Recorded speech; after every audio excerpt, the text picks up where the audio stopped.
नमस्कार दोस्तों, मेरा नाम डीएम खान है। आज मेरे पास मेरे खास दोस्त नरदेव सिंह जी अपनी फैमिली के साथ घूमने आए हैं। नरदेव जी उत्तर प्रदेश के अमरोहा से हैं और पेशे से एक शिक्षक हैं। ये काफ़ी समय से हमारे राजस्थान के अलवर को देखने की इच्छा जता रहे थे, इसलिए आज हम इन्हें अलवर की खूबसूरत जगहें दिखाने लेकर आए हैं।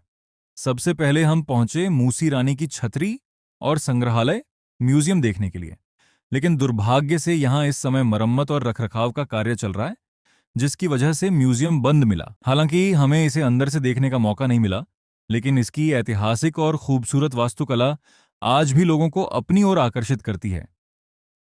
कोई बात नहीं दोस्तों, अलवर में घूमने के लिए और भी बहुत सारी शानदार जगहें हैं। अब हम आगे की यात्रा जारी रखेंगे और आपको अलवर की और भी खूबसूरत जगहों की सैर करवाएंगे। चलिए आगे बढ़ते हैं अपनी अलवर यात्रा की ओर। दोस्तों, मेरे सामने दिखाई दे रहा ये भव्य महल अलवर का प्रसिद्ध सिटी पैलेस है, जिसे विनय विलास महल भी कहा जाता है। इसका निर्माण महाराजा बख्तावर सिंह ने लगभग 1793 ईस्वी में करवाया था। यह महल राजपूत और मुगल वास्तुकला का सुंदर मिश्रण है। पहले यह अलवर के राजाओं का शाही निवास हुआ करता था, लेकिन आज इसके एक हिस्से में सरकारी कार्यालय और ऊपर की मंजिल पर अलवर का राजकीय संग्रहालय म्यूजियम संचालित होता है। इस म्यूजियम में पुराने राजपूत और मुगलकालीन चित्र, दुर्लभ पांडुलिपियां, हथियार, सिक्के और कई ऐतिहासिक वस्तुएं सुरक्षित रखी गई हैं, जो अलवर के गौरवशाली इतिहास की झलक दिखाती हैं। अगर आप अलवर आएं तो इस ऐतिहासिक महल और म्यूजियम को जरूर देखें। अगर वीडियो पसंद आए तो लाइक जरूर करें, अपने दोस्तों के साथ शेयर करें और चैनल को सब्सक्राइब करना न भूलें। ये महल महाराजा बख्तावर सिंह द्वारा बनवाया गया था और बाद में इसमें म्यूजियम की स्थापना 1940 में की गई थी। दोस्तों, अब हम निकल चुके हैं अलवर की खूबसूरत शिलीसेठ झील की ओर। आज मौसम भी हमारा पूरा साथ दे रहा है, हल्की हल्की बारिश हो रही है और चारों तरफ हरियाली छाई हुई है। हालांकि शिलीसेठ जाने वाली सड़क अक्सर टूटी हुई मिलती है, लेकिन यहाँ की खूबसूरती सारी थकान भुला देती है। हम अपनी कार से शिलीसेठ की तरफ बढ़ते गए और जैसे ही झील के पास पहुंचे, वहां का नजारा देखकर मन खुश हो गया। झील में मछलियां दिखाई दे रही थीं और आसपास काफी बंदर भी घूम रहे थे, जिन्हें देखकर बच्चे बहुत उत्साहित हो गए।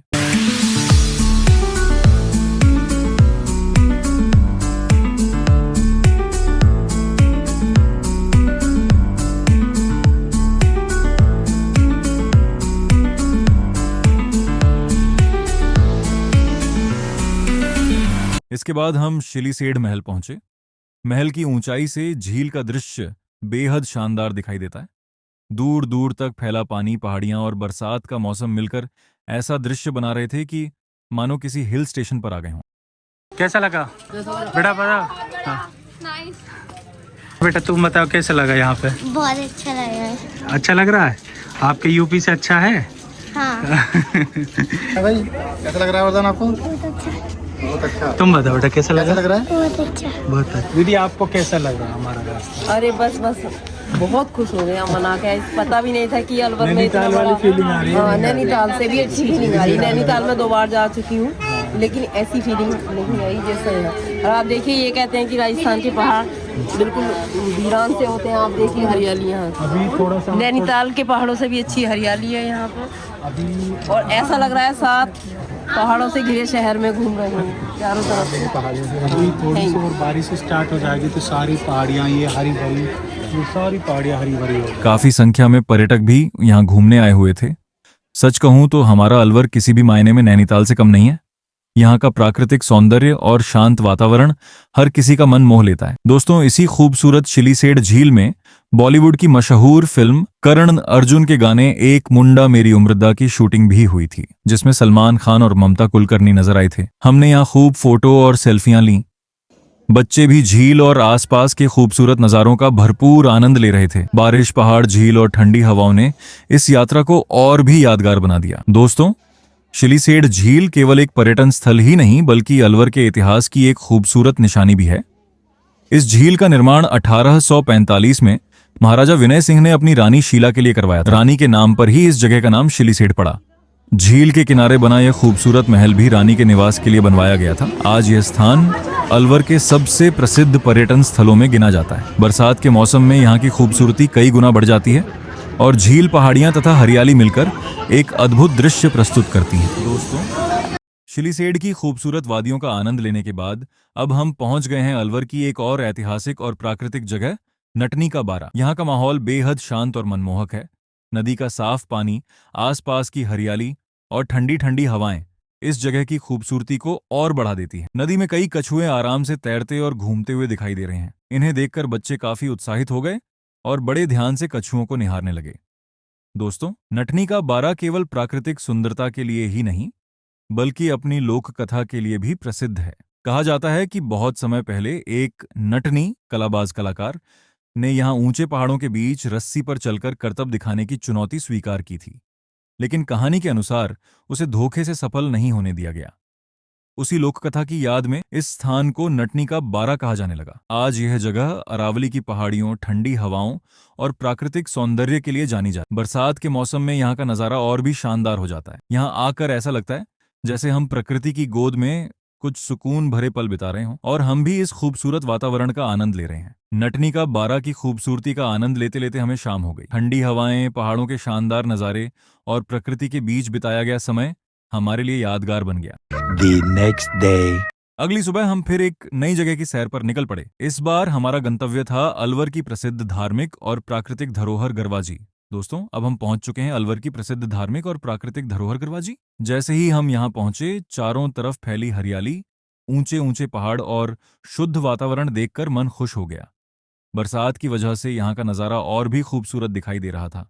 पहाड़ियों के बीच स्थित यह स्थान प्रकृति और आस्था का अद्भुत संगम है। गरवाजी भगवान शिव को समर्पित एक प्राचीन तीर्थ स्थल माना जाता है। यहाँ स्थित मंदिर में श्रद्धालु बड़ी संख्या में दर्शन करने आते हैं। सावन के महीने में तो यहाँ विशेष रौनक देखने को मिलती है। स्थानीय लोगों के अनुसार यह स्थान कई वर्षों से लोगों की आस्था का केंद्र रहा है। मंदिर दर्शन के बाद हम आसपास के प्राकृतिक नज़ारों का आनंद लेने लगे।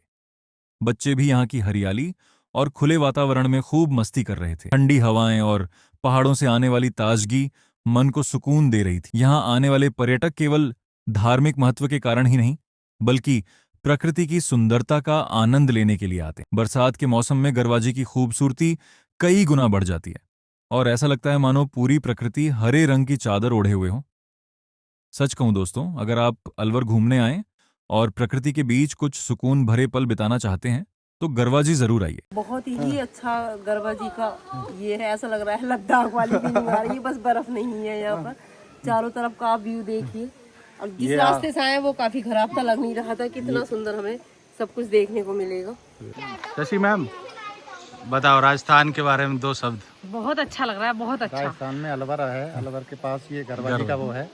शब्द नहीं है बयान करने के लिए, इतना अच्छा लग रहा है। ये आप देखो ऊपर, देखो ये बिल्कुल देखो ऐसा खड़ा है, ऐसा लगता है कि जैसे ऊपर ये जगह आपको आध्यात्मिक शांति के साथ साथ शानदार प्राकृतिक नज़ारों का अनुभव भी कराएगी। चलिए दोस्तों, अब आगे बढ़ते हैं और देखते हैं कि हमारी इस खूबसूरत यात्रा में आगे क्या क्या खास देखने को मिलता है। दोस्तों, गरवाजी की सबसे खास बात यहाँ का प्राकृतिक झरना है। इस झरने से साल भर पानी बहता रहता है। स्थानीय लोगों का मानना है कि यह पानी पहाड़ों के भीतर से आता है और आज तक इसके स्रोत का सही पता नहीं चल पाया है। यही बात इस जगह को और भी रहस्यमयी बनाती है। झरने का ठंडा और साफ पानी देखकर मन खुश हो जाता है। चारों तरफ पहाड़, हरियाली और बहते पानी की आवाज एक अलग ही सुकून का एहसास कराती है। यहाँ ऊपर जाने के लिए सीढ़ियां बनी हुई हैं, लेकिन काफी ऊंचाई तक चढ़ना पड़ता है। जैसे जैसे हम ऊपर जाते हैं, नीचे का नजारा और भी शानदार दिखाई देने लगता है। कई जगह तो पहाड़ इतने ऊंचे नजर आते हैं कि अगर आप सिर उठाकर उनकी चोटियों को देखें तो चक्कर सा महसूस होने लगता है। दोस्तों, प्रकृति ने इस जगह को दिल खोलकर खूबसूरती दी है। यहाँ बड़ी बड़ी चट्टानें, ऊंचे पहाड़ और हरियाली से भरे नजारे देखने को मिलते हैं। बरसात के मौसम में तो ऐसा लगता है जैसे पूरी वादी किसी प्राकृतिक चित्र की तरह सज गई हो। सच कहूं तो गरवाजी की खूबसूरती को कैमरे में पूरी तरह कैद करना मुश्किल है। यहाँ आकर जो सुकून और आनंद महसूस होता है उसे शब्दों में बयां करना आसान नहीं है। अगर आप प्रकृति प्रेमी हैं तो ये जगह आपको जरूर पसंद आएगी।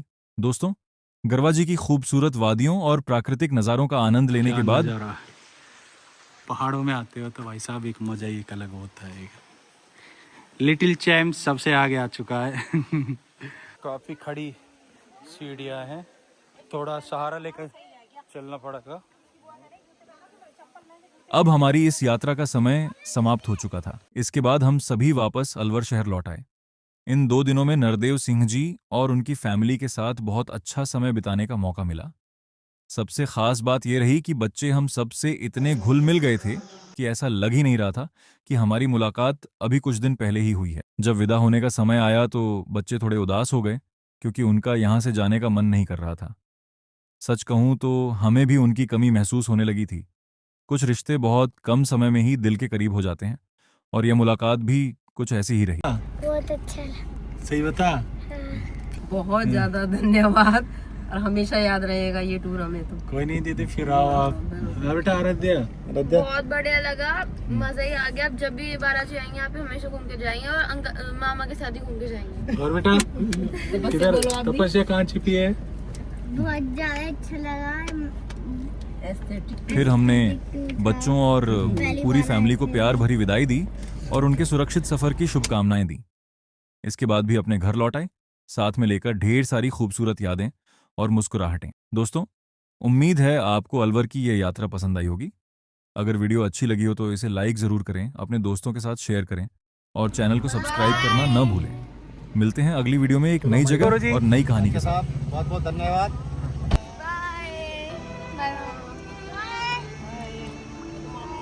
किस किस का दिल दुख रहा है? नमस्ते नमस्ते। जा, तो फाइनली मोमेंट है, विदा होने का मोमेंट है। नहीं बेटा, फिर आना next time. Bye bye bye bye.